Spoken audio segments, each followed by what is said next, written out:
Hello, my name is Vince Rubino, and I am an attorney practicing in northeastern Pennsylvania, central Pennsylvania, and the Lehigh Valley. My practice is limited to bankruptcy matters, and today I would like to discuss Chapter 13 bankruptcy. Much like a book, the United States Bankruptcy Code is separated into chapters. Some of those chapters are administrative, some apply to all types of bankruptcy cases, and others describe particular types of bankruptcies.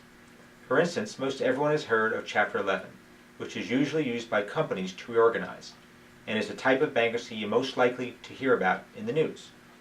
The overwhelming majority of bankruptcy filings, however, are not corporate cases, but personal bankruptcy cases filed by individuals and married couples who have fallen on hard times.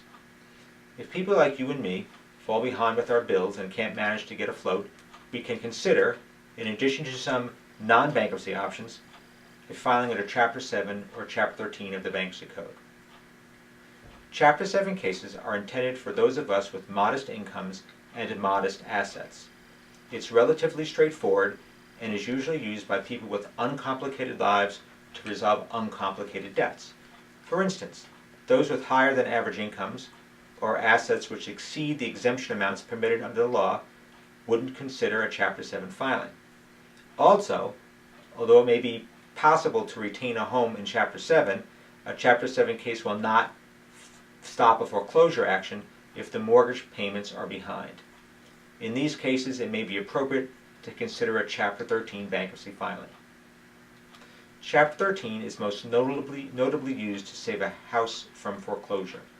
A foreclosure action would cease upon a Chapter 13 filing, and the debtor would be able to resume mortgage payments and create a payment plan to cure pre-bankruptcy mortgage arrears. As long as the homeowner makes the mortgage payments and the extra payment to the court, which is made pursuant to a Chapter 13 plan to a court-appointed trustee, the house is safe. The amount of the monthly plan payment can depend upon the amount of the mortgage arrears, other obligations of the debtor, as well as other factors, and can usually be estimated by an attorney during a consultation. Chapter 13 can also be used if a debtor's income is too high for Chapter 7, but isn't enough to make payments on the debts or fund a debt repayment plan with an honest credit counseling agency.